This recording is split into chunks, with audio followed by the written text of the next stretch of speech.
Hello friends, ఇంటింటి Ramayanam serial June 23 ఎపిసోడ్లో ఏం జరిగిందో చూద్దామండి. లాస్ట్ ఎపిసోడ్లో అవని అక్షయ్ని పాపని స్కూల్లో తీసుకెళ్ళమని చెప్తే పల్లవి తన మీద ఎక్కించి లేనిపోనివని చెప్పి అవనిని తిట్టేలాగా చేస్తుంది అనమాట. అండ్ అలాగే పల్లవికి కూడా మాస్ వార్నింగ్ ఇస్తుంది అవని. ఈరోజు ఎపిసోడ్లో జరగబోయేది ఇదేనండి. ఈ ఎపిసోడ్ ఎవరైనా కొత్తగా చూస్తున్నట్లయితే మన ఛానల్ సబ్స్క్రైబ్ చేసుకోండి, వీడియోస్ లైక్ చేయడం మాత్రం అస్సలు మర్చిపోద్దు. ఇప్పుడైతే ఎపిసోడ్లోకి వెళ్ళిపోదాం అనమాట. ఇల్లు మారడం అని చెప్పింది కదా, వాళ్ళు మారనేసరికి ప్లాన్ మారుస్తుంది అనమాట. కొత్తగా ఇల్లు చూసాను రండి అంటే అక్షయ్ మాత్రం నా కూతురు దగ్గరగా ఉండాలి, నేను ఇక్కడే ఉంటాను చెప్తాడు. ఇంత పల్లవి ప్లాను ఫ్లాప్ అయ్యేసరికి బాధపడుతుంది. అప్పుడే పాప వచ్చి నన్ను స్కూల్కి తీసుకెళ్ళినాను అంటే ఆరత్య వస్తుంది అనమాట. దొరికిందే ఛాన్స్ అన్నట్లు అవర్ నీపై ఉన్నవి లేనివి ఎక్కించి అక్షయ్కి చెప్తే నేను పనివాడిని చేస్తుంది. బావగారు మీ దగ్గర కారు లేదు అది లేదని చెప్పిన. ఏంటి బావగారు ఆరత్యని స్కూల్కి తీసుకెళ్తున్నారా?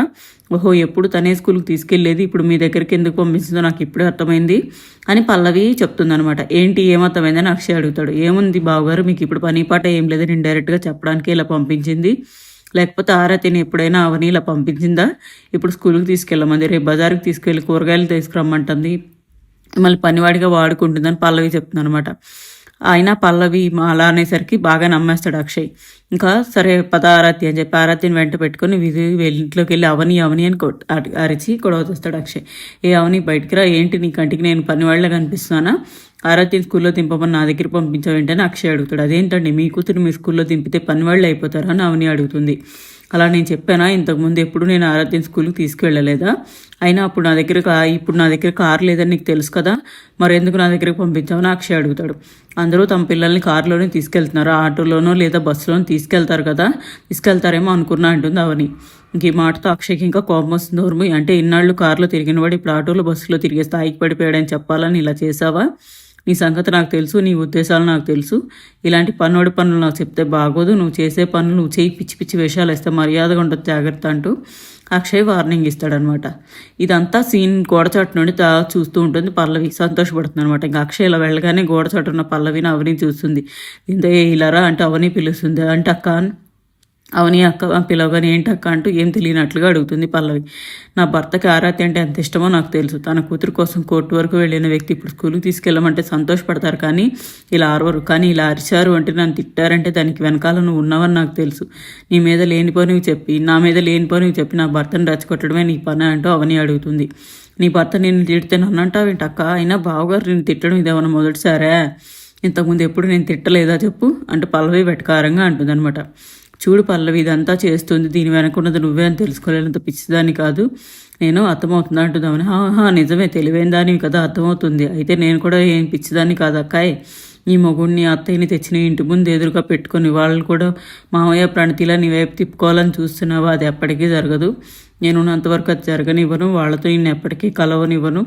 అసలు నీ ప్లాన్ ఎలా వర్కౌట్ అవుతుందో నేను చూస్తాను పల్లవి గట్టిగా అరుస్తుంది అనమాట. పల్లవి అలా అనేసరికి అవని కోపం వచ్చి పల్లవిని లాగిపెట్టి ఒకటి పీకుతుందనమాట.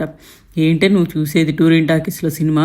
నీ బాబు వచ్చిన ఆంబోతులా ఊరి మీద పడి అన్యాయంగా డబ్బులు సంపాదిస్తున్నాడుగా.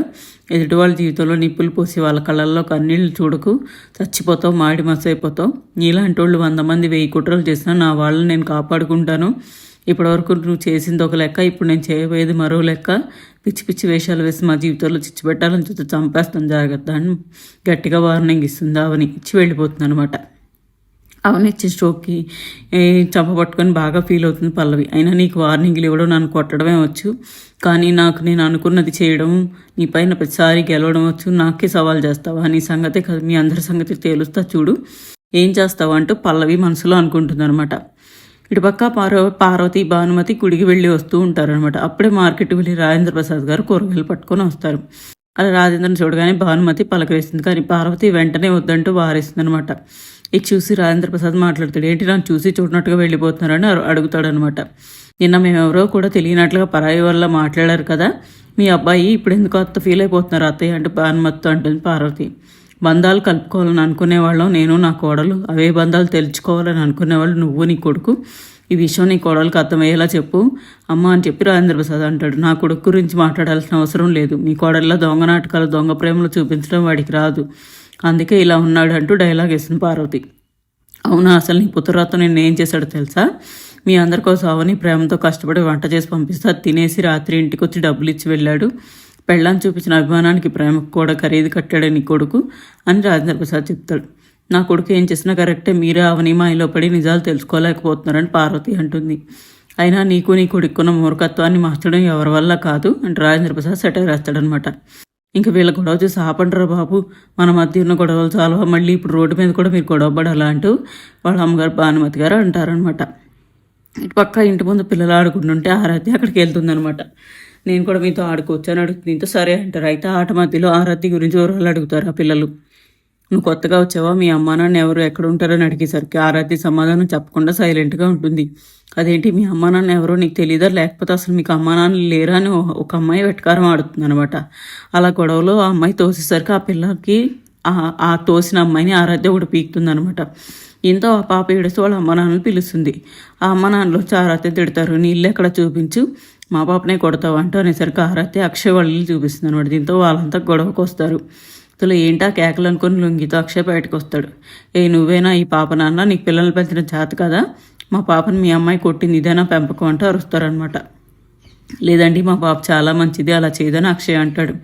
మీ పాప మంచిదంటే మా పాప చెడ్డదా, లేక మేము అబద్ధాలు ఆడుతున్నామా, అయినా వీళ్ళ అమ్మ ఎక్కడ పిలువ ఆడుతూనే మాట్లాడుకుంటా ఉండి వీధిలో వాళ్ళంతా అక్షయ్ని దులిపేస్తారనమాట. ఇంకా వాళ్ళకి సమాధానం చెప్పలేక వీధిలో వాళ్ళందరినీ తీసుకొని అవని ఇంటి ముందుకు వస్తాడనమాట. అరుస్తాడు అక్షయ్, అవని బయటికి రా, నీకు అసలు ఆరాధ్యని పెంచడం ఎలాగో తెలియకపోతే మాని నా దగ్గరికి పంపించి నేను చూసుకుంటాను. నా కూతురు నా దగ్గర ఉన్నప్పుడు చాలా బుద్ధిగా ఉంది, ఇప్పుడు నీ దగ్గర పెరుగుతుంది కాబట్టి ఇలా రౌడీలా తయారైందంట అక్షయ్ అంటాడు. అసలు ఏమైంది అని ఆరాధ్య గురించి ఎందుకు ఇలా మాట్లాడుతున్నారు, అసలు వీళ్ళంతా ఎవరో అవని అడుగుతుంది. ఇదిగో ఆరాధ్య వాళ్ళ అమ్మాయిని కొట్టిందంట, వీళ్ళంతా వచ్చిదేనా నీ పంపుకొని నన్ను అడుగుతున్నారు, నేను పెంచడం లేదు కాబట్టి నీ దగ్గరికి వచ్చి నేను అడుగుతున్నాను అంటాడు అక్షయ్. అక్షయ్ మాటలు కావని కూడా గట్టిగా రియాక్ట్ అవుతుంది. నా పెంపకానికి పేరు పెట్టాల్సిన అవసరం లేదు, అయినా నా పెంపకం నచ్చింది కాబట్టి ఆరాధ్య నాతోనే ఉంటారని చెప్పింది అని అవని అంటుంది అనమాట. అంటే నా పెంపకం మంచిది కాదని చెప్తున్నావని అక్షయ్ అడుగుతాడు. ఇక ఇదంతా చూసి వీధిలో వాళ్ళకి ఏం అర్థం కాదు. ఇక పిల్లలు ఉన్న తర్వాత ఇలానే కొట్టుకుంటారు, కలిసిపోతారు, మీరు కూడా ఏంటండి అంటూ వీధిలో వాళ్ళని ఆ స్వరాత్మతి గారు కూల్ చేస్తారు. అది ఓకే కానీ మాకు అసలు వీళ్ళ రిలేషన్ అర్థం కావడం లేదు, మేము ఏం దగ్గరికి వచ్చి అడిగితే ఈయనేమో ఈవిడిని అడుగుతున్నాడు, అసలు ఇక్కడ ఏం జరుగుతుందంటూ వీధిలో వాళ్ళు కన్ఫ్యూజ్ అయిపోతారనమాట.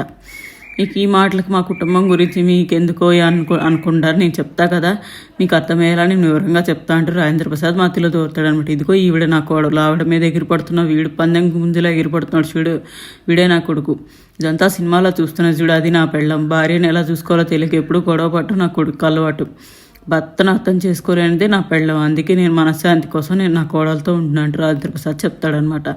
ఈ మాటలకి వీధిలో వాళ్ళు బుర్రబద్దలు కొట్టుకుంటారనమాట. ఇంక ఈరోజు సీరియల్ అయిపోతుంది అనమాట. కమింగ్ అప్లో ఏం జరుగుతుందంటే మన కంపెనీ ఇలా ఇవ్వడానికి కారణం ఎవరో శ్రీకర్ని అవని అడుగుతున్నాడు. ఇంతలో దూరంగా ఒక అతను ఫోన్లో మాట్లాడుతూ అదిగో శ్రీకర్ అయితేనే మీ అన్నయ్య చేత సంతకాలు చేయించుకోవడానికి అవని చూపిస్తుంది. వాడేమో ఫోన్లో అలా కుదరదు చక్రధర్ గారు అంటాడు. దీంతో అవని శ్రీకర్లకు డౌట్ వచ్చి అతను ఫాలో చేస్తారు. వాడు వెళ్ళిన ఇంట్లోకి వెళ్ళి డోర్ ఓపెన్ చేయగానే వాడితో చక్రధర్ మాట్లాడుతూ కనిపిస్తాడనమాట. ఇది చూసి అవని శ్రీకర్ షాక్ అవుతారు. వీళ్ళని చూసి చక్రధర్ కూడా చాలా షాక్ అవుతాడు. మరి చూద్దాం రేపు ఎపిసోడ్లో వీళ్ళు నిజం నిరూపిస్తారా లేదంటే మొన్నట్లాగే పల్లవిలాగా ఏదైనా గ్యాంబ్లింగ్ చేస్తారా అనేది రేపు ఎపిసోడ్లో చూద్దామండి. ఈరోజు ఎపిసోడ్ ఇక్కడితో అయిపోయింది. ఎపిసోడ్ మీకు నచ్చినట్లయితే మన ఛానల్ సబ్స్క్రైబ్ చేసుకోండి. వీడియోస్ లైక్ చేయడం మాత్రం అస్సలు మర్చిపోతుంది. Thank you so much for watching.